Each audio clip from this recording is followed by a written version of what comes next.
Okay, so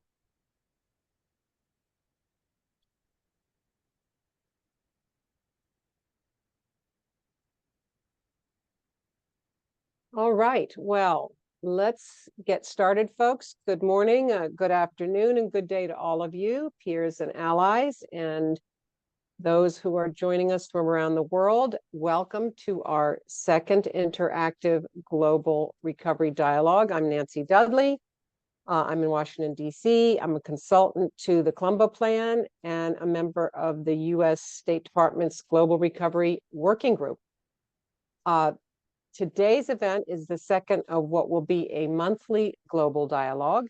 And this event and the dialogues that we have planned for March, April, and May are all part of an overall soft launch, which are leading up to the official launch of the Global Recovery Network in June of 2024 at the ISSUP Global Conference in Greece.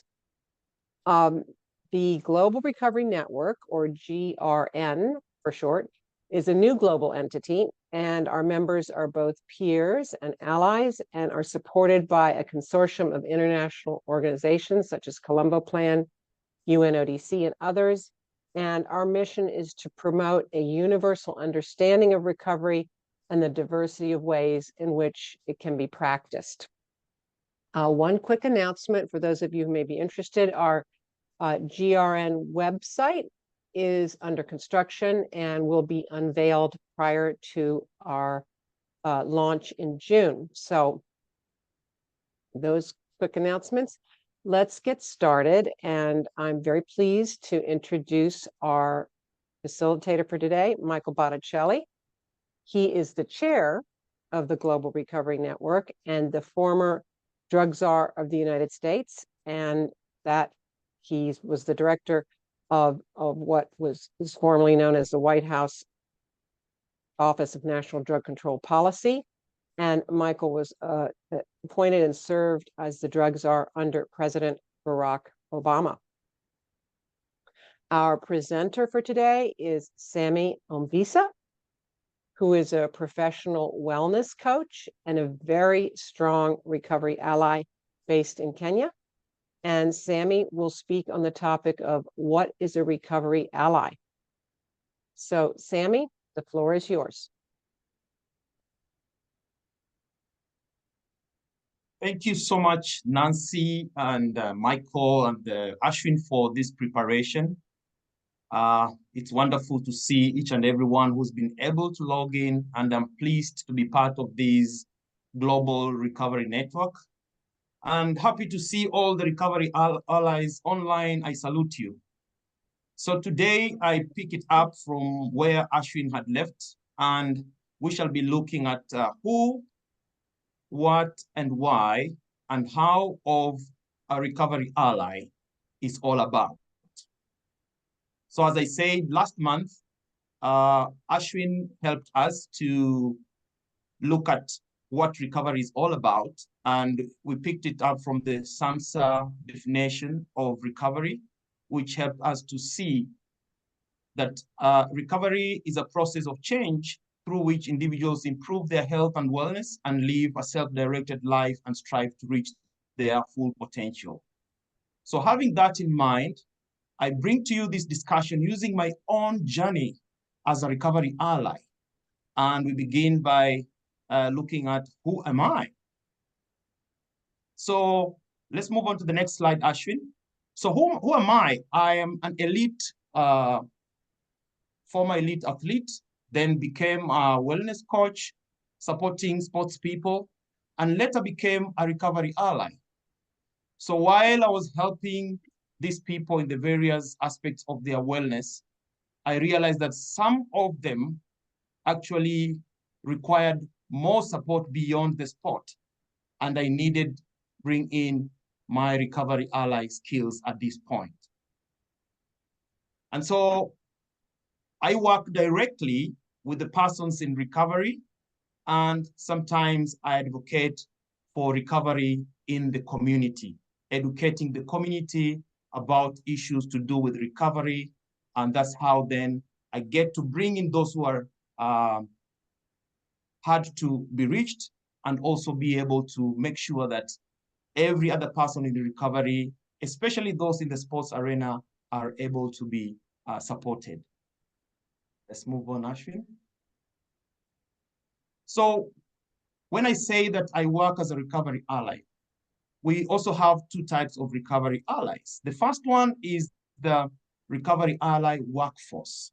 And this one has to do with, provision of non-clinical recovery support services to individuals, and those already in recovery and those seeking recovery.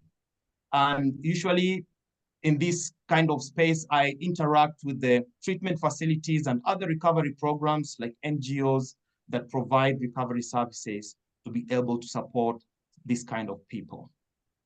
And so we also have the second one, which is, let's move, Ashwin. The recovery ally non-workforce. And this particular individual, for example, I do that the same. In one instance, I'll be wearing the cap of a recovery ally workforce, and the other instance, I'll be wearing the recovery non-workforce. And mostly educating the community, helping them to reduce stigma that is very rampant in the community and hence causing people in recovery to struggle. And also pointing these particular individuals to the support services that they really require. So as I've said, the same individual, like I am, can work as a workforce recovery ally and also a non-workforce recovery allies. However, it's important for us to remember that good practices have to be put in place. And therefore, it's important for all these recovery allies to be trained. Whether you're workforce or non-workforce recovery ally, it's very important to make sure that you get the best training so that we keep the best practices out there. So what does a workforce recovery ally actually do, like I am? Examples of non-clinical recovery services that I provide out there include, provision of recovery agreements. And actually, I think this recovery agreement is one thing that when we find some time later on in the year, Nancy, I'll request that we also look at it so that we discuss in depth to see how somebody could come up with a recovery agreement. So the other thing I do is, advocating for the clients. You remember, recovery emerges from hope, and therefore there are many other things in between that this person will need, maybe housing, transport, and all that. So advocating for them in that space. Also engaging in skill building, mentoring, and goal setting. One of the things that is very important for someone who is in recovery is to ensure that they set goals and you help them just to make sure that they try to achieve them as they move along. So it is not a 12-step kind of sponsor program or a therapeutic counselor or clinician approach. It is all to do with the support that you provide. You don't become a clergy, you don't become their priest or pastor or their doctor. All you have to do is to ensure that you maintain the right boundary that helps in that particular space. So, as I've said, I work in those two spaces. So one that is very common that I do on a day-to-day basis, I link wellness and substance abuse prevention and recovery. And therefore, one major thing that you realize even when somebody goes into the treatment center, nutrition is one of the areas that this person will be supported. However, even as they leave the treatment center going out, that good nutrition that needs to repair their body in different ways is one thing that I focus on. Also, I promote regular exercise. For example, the gentleman I'm working with now is a former bodybuilder, and therefore, having been struggling with addiction, we are now into the recovery phase and helping him just to remember the good things that will keep his body in good shape. Also ensuring that they can be able to manage self, teaching them the strategies that they will use to be able to manage their various issues of life.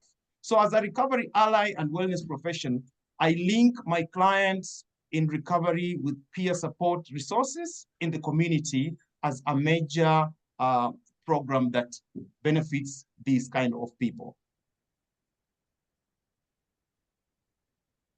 So when we talk about advocating is one of the areas that is very key because that's how then your voice is heard. And therefore, advocating for recovery in my community has become part of the things that I really do on a regular basis. For example, I join the discussions that take place on the local television, and this is the Y254. 254 is actually the code for Kenya. So it's a big television that reaches out, especially to the younger people. And therefore, during those discussions, using wellness to help them understand how this process of recovery requires wellness to be part of it, I have been able to advocate for many people, especially in the sports arena. And remembering that sports people sometimes can be hard to reach, therefore, I use this particular platform to advocate for them. And coming very soon in the coming month, I'm going to be launching what I want to call Fit Recovery, which will be a community fitness program, but basically trying to educate people, the community, and helping those already who are using to embrace the culture of recovery and be able to come out of that kind of a problem.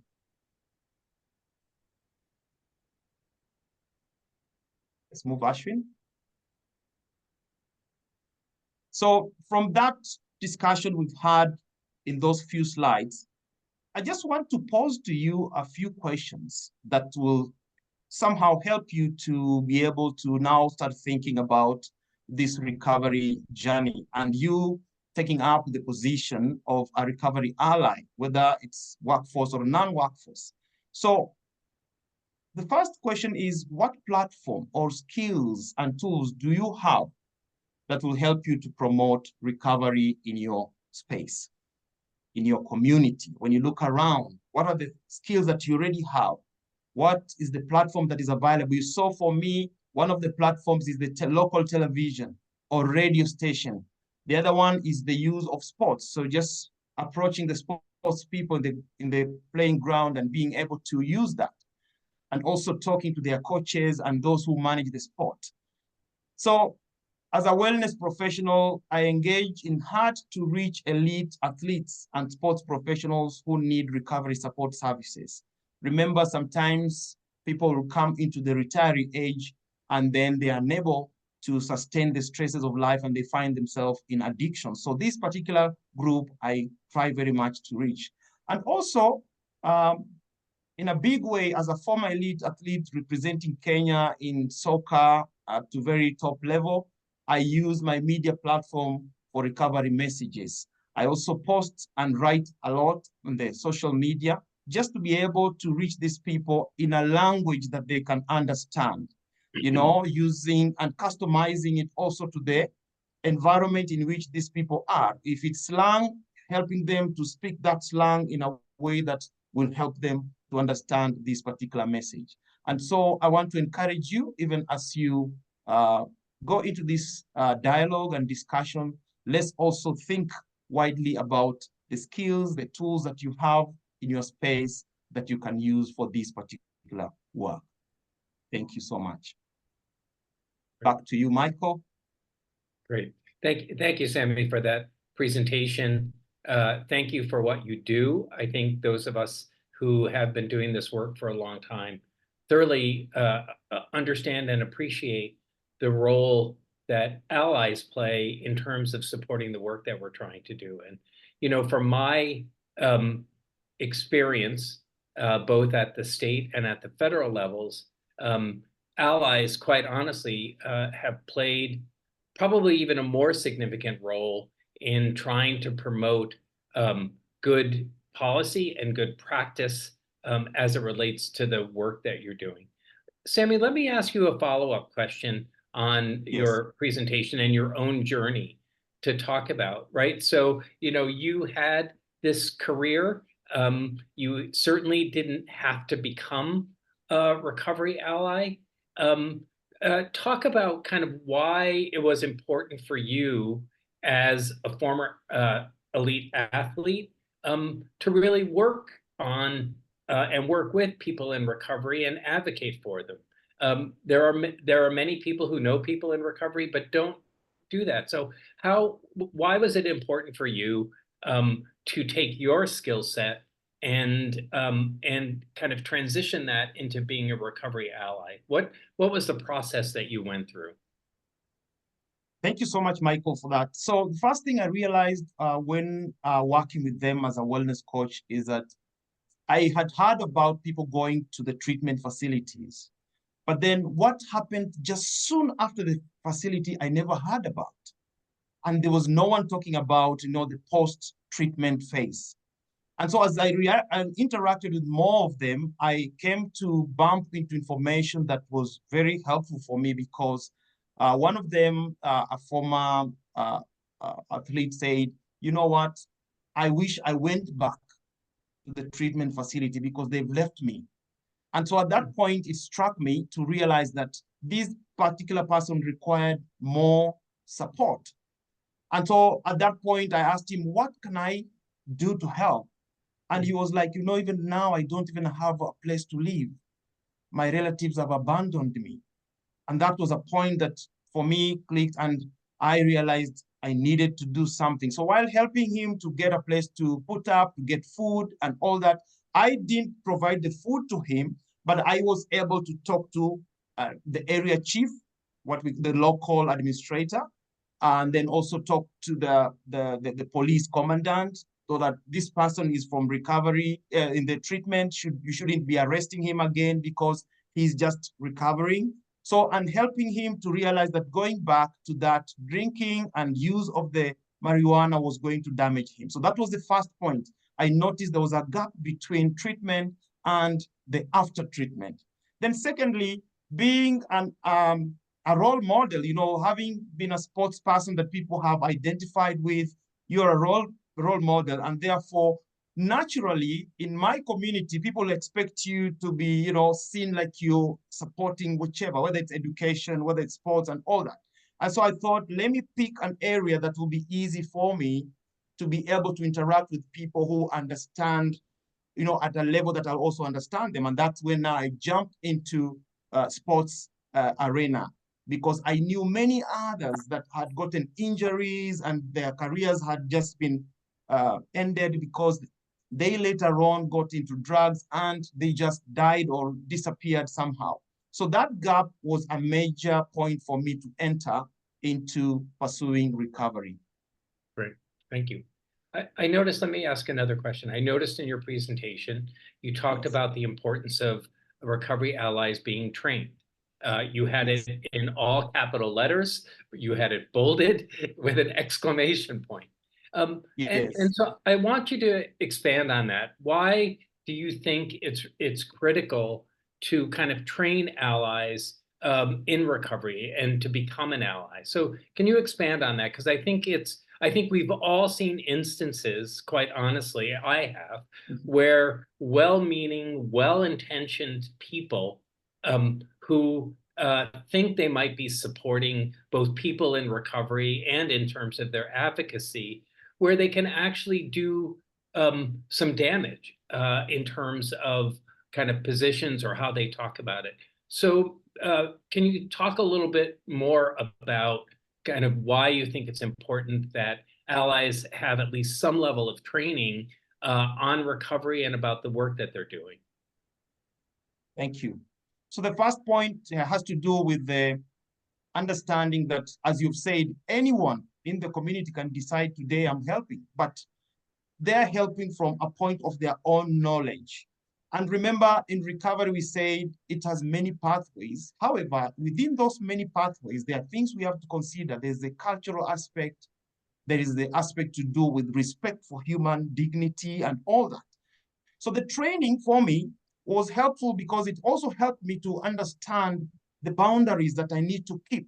As a recovery ally, I am not a doctor to this person. Neither am I their religious leader. So that's one area that's very important because you have to keep those boundaries as they are required. I want something warm. I feel like, yeah. And also going into the second part was the aspect to do with how do I present myself to these people? I need to have the right words to talk to these people with.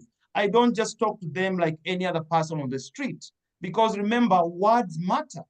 And if the words matter, then it means by learning to use the proper structure of words, it will help me reduce the stigma that is so high in the community. And that was my second point into wanting to learn. And also to learn was able to identify me as a professional, so to speak. Because at the end of the day, whether it is non-workforce or workforce, we need the training. And that means then to some level, you'll be identified as somebody who has been certified. And so I went ahead even to sit the exam in Abu Dhabi so that I can become certified and be able to present myself and also protect the image of ISSUP and UNODC and all those people who profess recovery as something important. Yes. Great. Thank you. That was beautifully said. Let me ask you one more question, excuse me, and then we'll open it up to other people who are on the webinar. You talked about coordinating with other allies in your community and the importance of that connection and working in coalition. Who, from your experience, who have you seen as kind of key allies? You mentioned talking with the police in relationship to one of your clients. So who have you seen in your community that have been kind of key allies that kind of support people in recovery and can work on advocating? Who've been key allies? Thank you. The first and foremost has been the group of those who have actually lived that experience. I have seen those peers being very important because they tell you, know what, even me, I experienced this, but this is what I did. Do you think you can give me a few minutes just to go with you and, speak to these people, in a language that is very simple and, plain for them to understand. So the first group is those who have lived the experience. Secondly, the law enforcement. And in Kenya, the law enforcement begins with the lowest cadre, who is the chief. We call them the chief, the local administrator, actually, in the community. So the local administrator then links me up to the next level, which is the police commandant or the regional commandant. And this regional commandant then is able to help you even to make these people feel safe. Because most of the time, because of the different laws in different counties, you'll find that somebody might be rearrested just because they don't look okay, in courts. But then they wouldn't know that this person is still in recovery. That is the second group. Then also I've seen teachers and the religious people, like the pastors and the clergy, being very helpful. Teachers is for the young people who have been in treatment, and now they're supposed to be reintegrated back to school, especially the teenage age between the high schoolers and the early university students. Those ones also have been very important for us. And we've had even one of the younger boys who was in the national under-20 team going back to university and being able to pursue his degree to the very end. So schools, church, local administration, and the peers have been very key people for me. Great, thank you. Thank you. I think that's probably similar to many people on the call, right? In terms of these kind of key constituent groups that all of us need to cultivate: law enforcement, teachers, administrators, other people in recovery. So thank you. I think that kind of your experience really translates well in terms of the work that we're trying to do at the local level. So let me go back and open this up to other people on the webinar with the question that you posed at the end, which basically kind of what skills or platforms have other people used to kind of cultivate key allies. So I just want to open it up to other folks who are on the call. So if you would raise your hand and we'll call on you, that would be great. But I want to give people an opportunity to kind of comment and react, but also to maybe elaborate on the question that you answered. So Fatima, I see you have your hand up. So go ahead, please. Take yourself off mute. Yes, this is Fatima. Can I go on? Yes, please. And say who you are and where you're from. Okay, my name is Fatima and I work in Nigeria. I'm a recovery ally. So when Sammy was presenting, he mentioned how he did advocacy in the community, how he involved community and religious leader to stop stigma. And this is very, very, very good because stigma happens within the community when people who use substances have been treated and they go back to the community. It's in the community that the stigma takes place. So involving the community in preventing stigma is a very bold step, among what Sammy is doing. And I really, really appreciate this. That's why I want to comment on this. Thank you. Good. Fatima, let me ask you a follow-up question. Both you and Sammy mentioned kind of how engaging recovery allies has changed people's opinion, has diminished the stigma that many people in the community have. So do you want to talk about that? How you, or Sammy, you can answer this as well. How have you seen people's attitudes changed as they've engaged with you and engaged with the recovering community? Yes, for example, in my own community, recovery ally is a new thing around here. So as a recovery ally, you advocate within the community, you educate the community about people who are in recovery, how they should be treated, how they should show empathy. So you find out that a lot of people are being educated daily because they are now aware that people in recovery can change, that there is recovery is possible. They now believe that recovery is possible. In those days, people said, no, recovery is not possible. When people are in drug, they cannot change. But now the awareness is great, and they know that when people have substance use disorder and they are following up their treatment, they are in recovery, then it is possible for them to be healed. So the awareness is really great in my own community. Thank you. Great, thank you. Sammy, do you want to add to that in terms of how you've seen kind of people's attitudes change as they've worked with the recovery community? Sure. And one of the areas that I've seen big change is at family level, where the people that live with this person, or the people who took this person to the treatment facility now, accepting the person back to that particular home without them understanding that they are stigmatizing on this person, it will be very hard. So that is an area, the moment I identify that there's a person who has just come out of the rehab and they're in a particular area, I try to reach there, try to involve everyone in that family. And if it's a father or it's a husband, ensuring that it starts with the wife and the children, then taking it down to the extended family and eventually the whole community. Therefore, as Fatima has said, the reduction of stigma is very key in these people being accepted, because as we know, this recovery is emerging from a point of hope. Let's continue telling these people that he will be well, he will get better. And therefore, by them understanding that this addiction didn't just come because of a decay in morals, it came because it could be a problem as a disease of the brain. And therefore, with that understanding, stigma has really gone down in some parts. Great, thank you.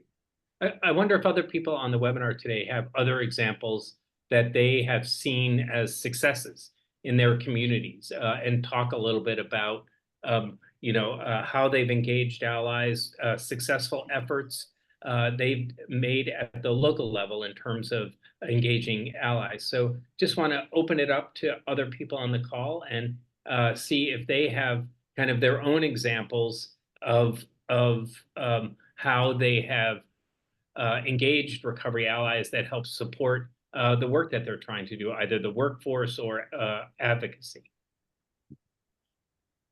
So Veronica, I see your hand is up. Do you want to introduce yourself, say who you are and where you're from, and talk about your experience?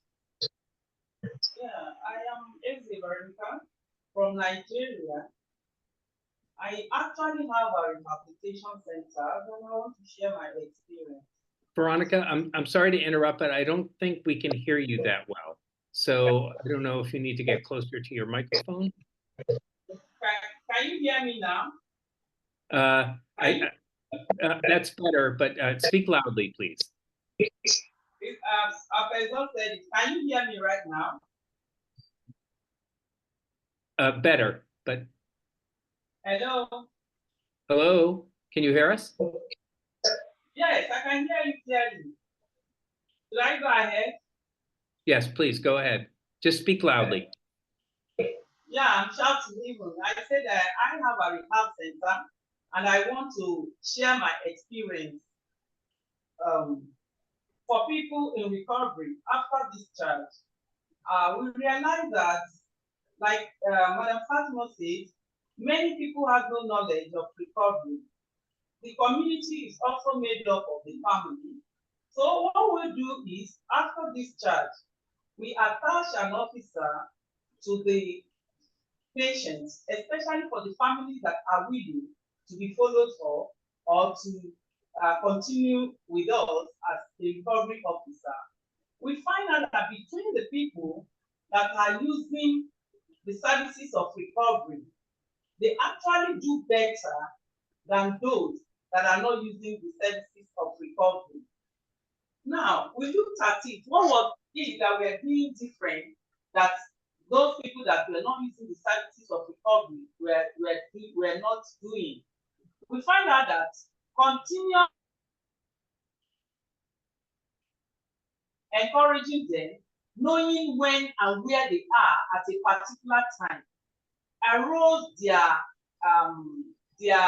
esteem, and they want to talk with you, they want to share their problem, and to the extent that when some of them are enjoined or about to use any of the substance, they will call the officer that is attached to this particular person. From this, we now realize that yes, some of them are actually doing well because there is still contact between the patients that are gone home and the facility and the recovery ally, and will compare to those who does not have anybody checking up on them. Thank you. I hope my voice was heard. Great, I think so. Thank you for your comments. We really appreciate the work that you're doing. Both Sammy and you talked about the important role that you play with, particularly with families, right? And you know, there's a tremendous amount of kind of shame and stigma that families have faced here in this issue. And you know, in the United States, we've seen the dramatic expansion of parent support groups. And you know, I will say from my own experience, I think parents can be some of the most significant allies that we have. It's very, very hard to not be moved by a parent's story and their own journey. But simultaneously, I think it's important that they do have a training and understanding around addiction and recovery, that they can often be tremendous advocates, but also without proper understanding and training, can also, I think, kind of put forward views that might not be supported by best practice. So, you know, again, I think it's another example of why kind of training with our allies is critical. So other folks, do they have any sort of examples from their own community where they've engaged with allies? One of the things that Sammy talked about, and you know, I realize he might have a little bit of a unique position, but kind of engaging the media. I think that media, at least from my experience, can either perpetuate stigma, can perpetuate the feeling that addiction doesn't, treatment does not work. They can often portray kind of the worst part about addiction and not highlight the remarkable stories of people in recovery. So that's kind of an example from my experience, but just want to see if folks have other examples of kind of constituencies that they've engaged and talk about how they've done it.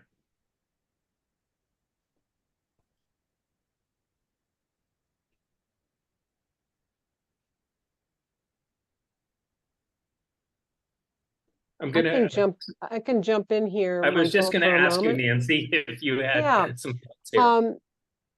I think that the issue of training is so important because a lot of well-meaning people want to reach out and help people on a personal basis or on a one out to the group basis, but they're not trained and they get very lost, confused, and end up actually doing disservice to others because they end up finding themselves in a place where they're acting as a therapist or they're delivering services for which they are not trained.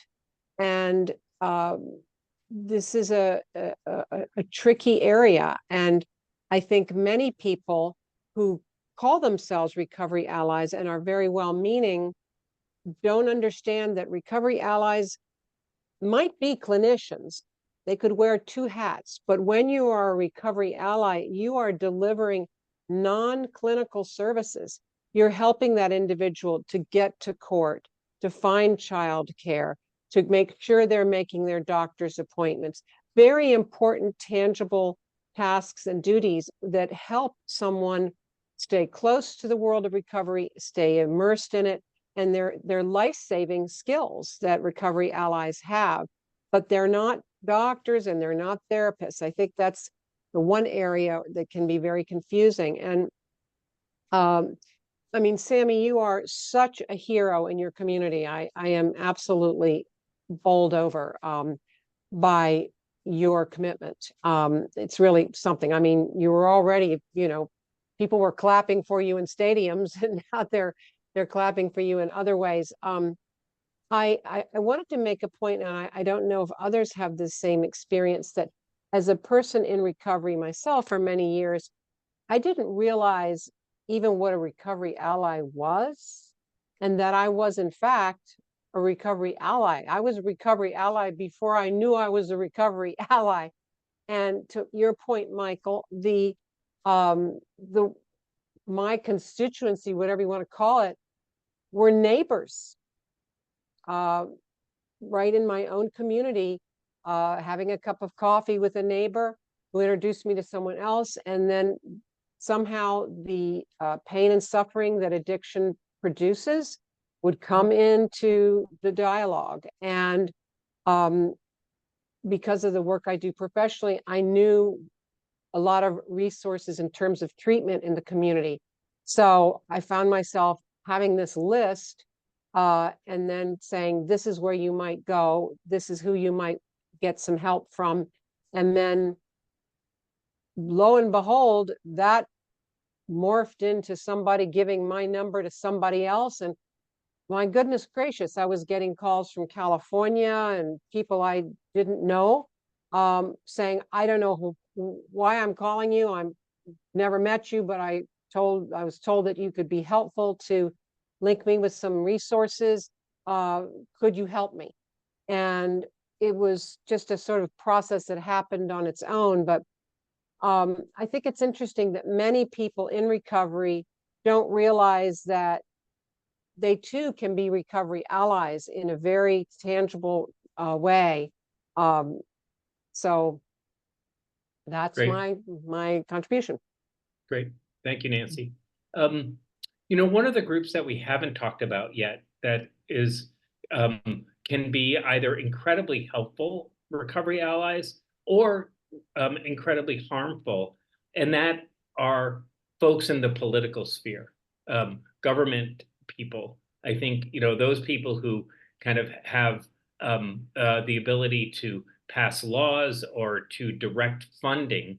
And I wonder, Sammy, in your work or other people on the call have some experience in terms of engaging either local or national politicians in regard to the work that we're doing. So, Sammy, do you want to talk about that? Or other people on the call certainly want to hear from you if they've seen or ways that they've engaged folks in the political or governmental sphere, because they are incredible. I think they could be incredible champions in terms of the work that we are trying to accomplish, but also harmful in many ways. So, Sammy, have you worked with folks in the political environment? And what have you seen kind of as successful for that?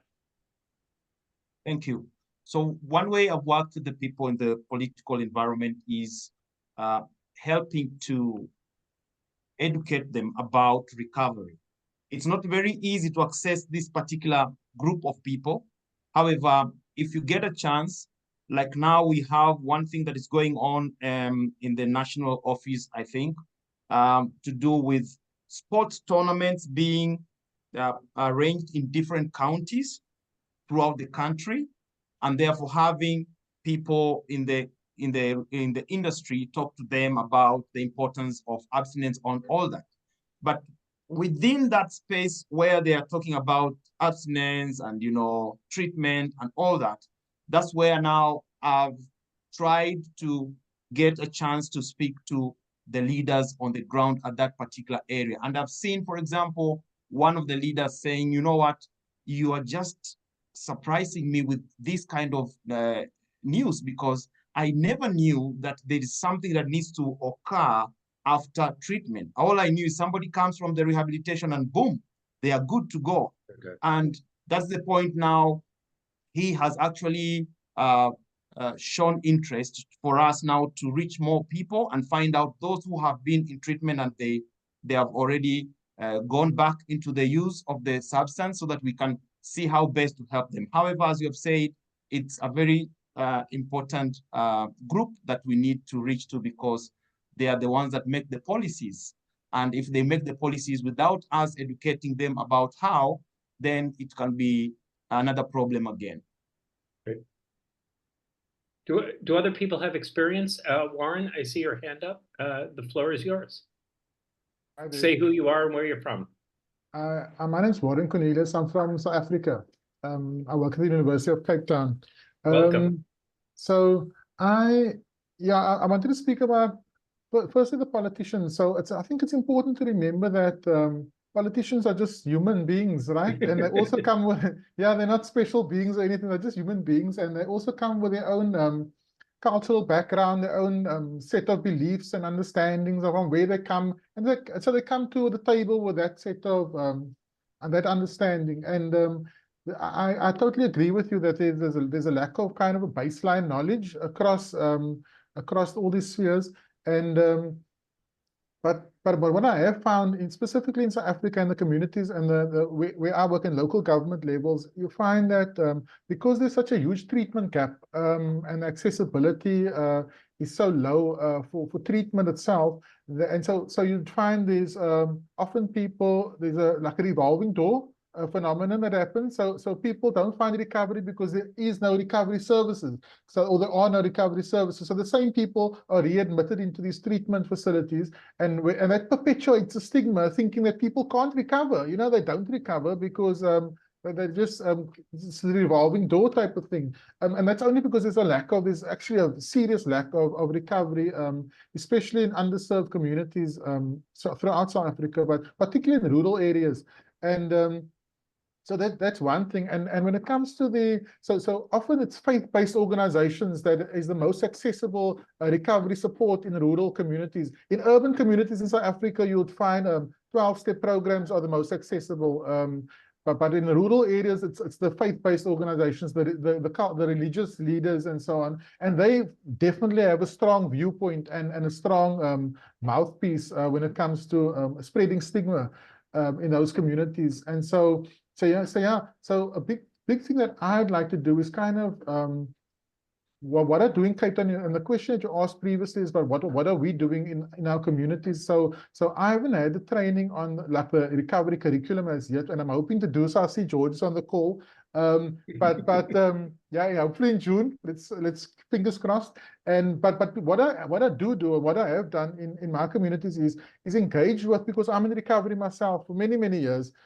Engage with people in recovery, and I've created a recovery network in Cape Town specifically, where I created an annual event, a recovery walk, where people celebrate recovery. And it's not only for people celebrating recovery themselves, but also their families, because that's an important part. So kind of destigmatizing this whole idea of addiction, because showing that we do recover, kind of thing. And so that's what I do in these communities, and that's how I grow the recovery allies, because it's the people, especially the family members, the loved ones of people in recovery, that become these advocates for recovery allies. And it's just amazing to see, and this network is growing steadily. So we've got about 2,000 people at the moment.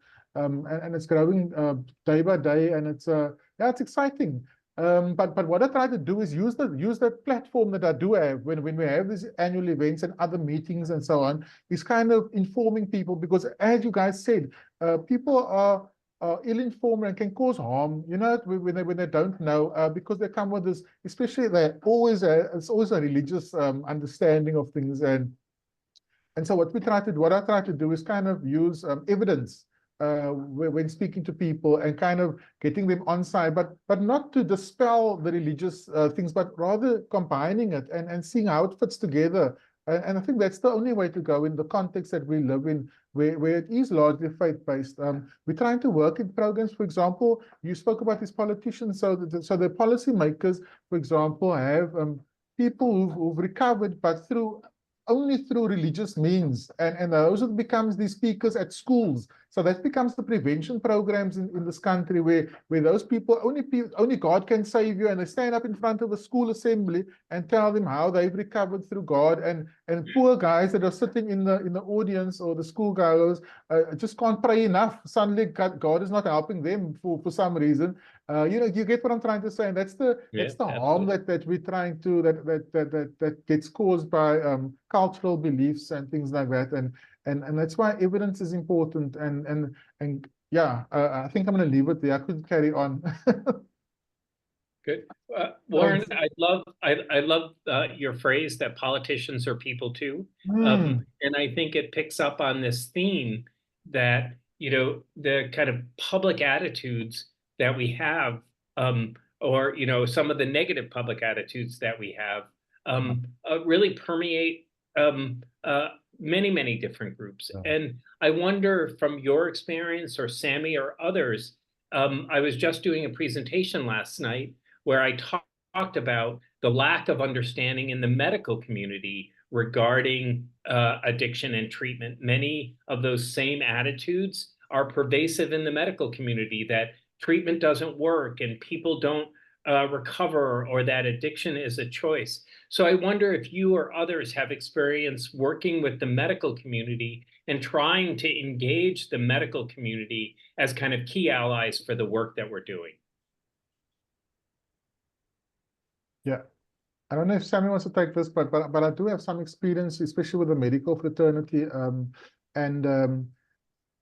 within South Africa, addiction science isn't part of any curriculum in the people's undergraduates. So at any university, you would find that even medical professionals, there's not even a module on addiction science in any medical degree or diploma in this country. So what happens is medical students, and there's a lack of understanding about addiction. And as I spoke about, politicians are people, so are medical professionals. Doesn't matter how educated they are, and they also come with their own understanding and beliefs and cultural backgrounds and things like that. So because there was no addiction science programs in their curricula in their tertiary education, just the same as politicians, they also come with their own prejudice and their own belief systems and things around addiction. And it's often cultural based. So it's often religious, specifically in South Africa, religious, informed. You know. Great, thank you, Sammy. Do you have reflections here? Oops, you're on mute, Sammy. Yeah, just to add one more, I've seen while interacting with the medical fraternity, and this would be the class to do with psychiatrists. Most of the time, because they have sort of been internalized with the treatment protocol, which tends to rely more on the medication and all that. You know, the aspect of recovery for many is very new. Actually, they would rather, if somebody experiences problems, to go back to the treatment facility, but not doing much when they are discharged. So that is an area that can bring a lot of clashes, and sometimes you presenting yourself as a recovery ally, somebody would wonder, so what qualification is this? So what are you trying to tell me? You know, I've been in medical school for 6, 7 years, 8 years.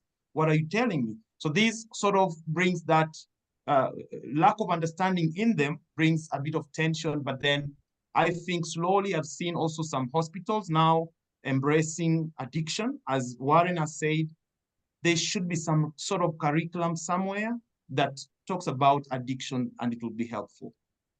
Great. Good. Thank you. I think, I think we've all had kind of similar experience, right? Where either our own individual care providers or folks in the larger medical community, don't have any sort of training around addiction and around recovery.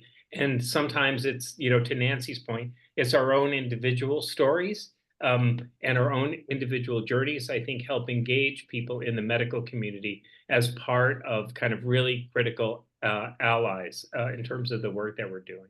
So other folks have questions, comments? We're kind of winding down here, so I want to make sure that everybody has an opportunity to either ask a question or give us some comments. This are today. How Lagos now? I say how Lagos now. Who is talking? Yes, who is talking? I think that's someone who doesn't realize that they're not muted. They're muted. Oh, okay. Great. Department.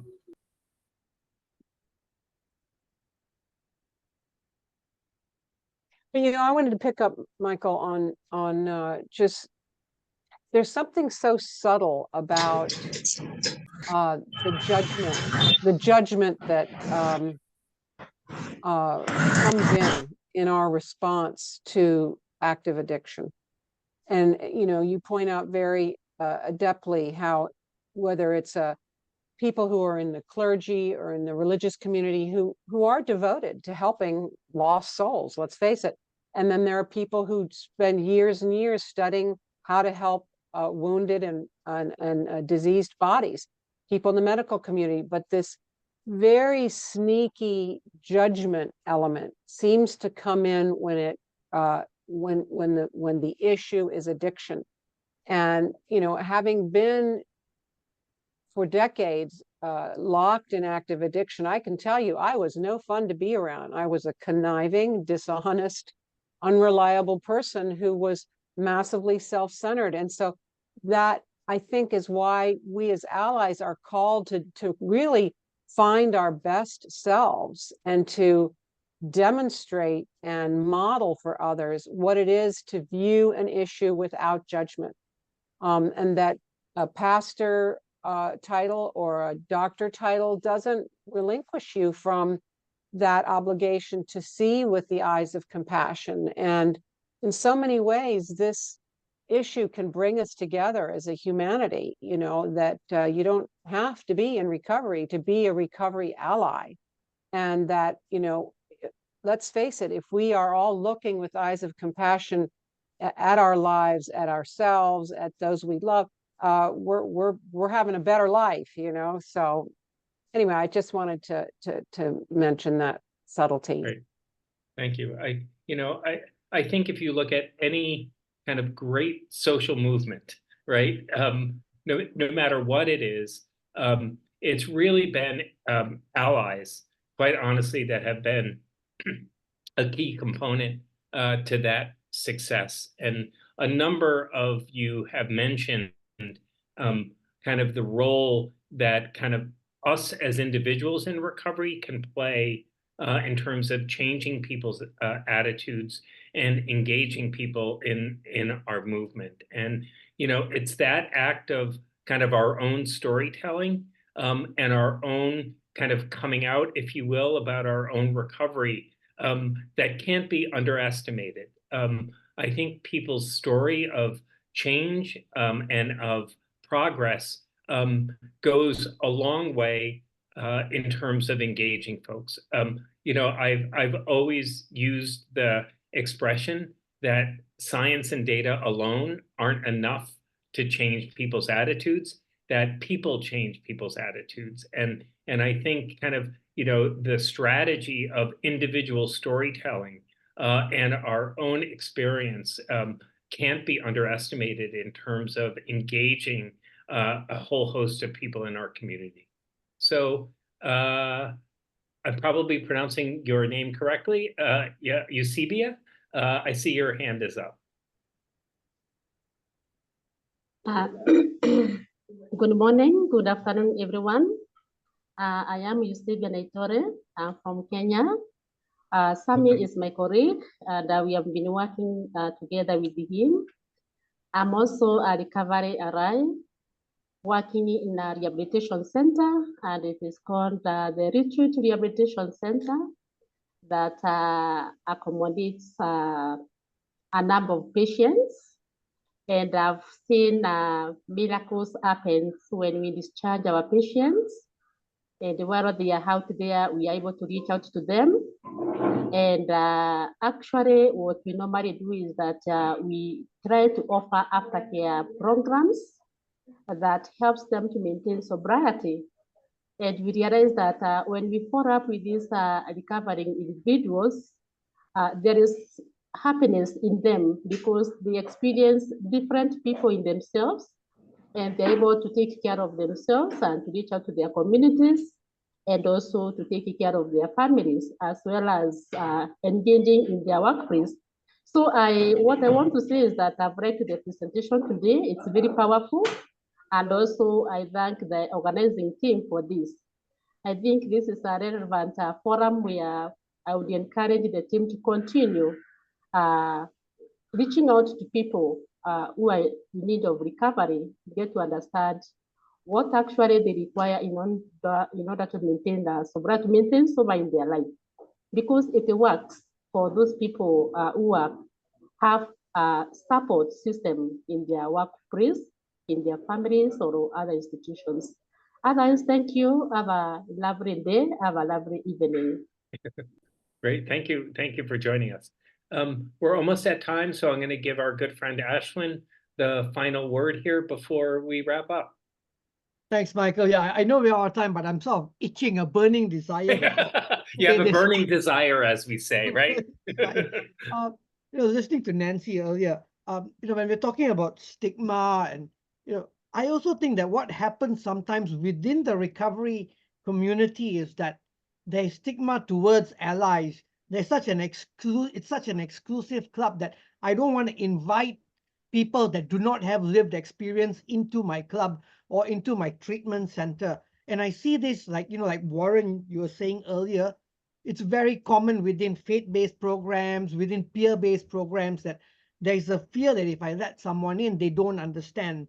So I think that's also that, of course, there's a huge shift these days with trainings, with more exposure about what are allies and what is recovery. But I think that there needs to be acceptance sometimes from both sides. Fortunately for most of us who are here, we are exposed. We're exposed to the science, we're exposed to training, we are exposed to recovery and treatment. But, like what you're saying, where most people in rural areas are not. And so I think that that's also very important to sort of look at when we're looking at educating or trying to expand on the allies workforce, is that we also educate people who are in recovery to be more accepting.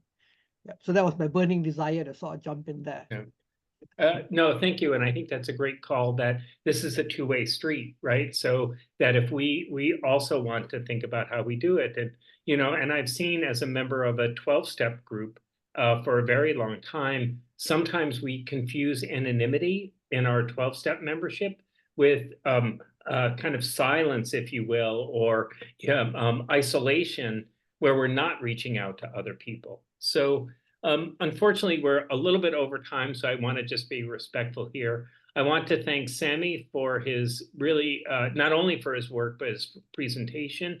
We've just kind of scratched the surface here in terms of understanding the importance.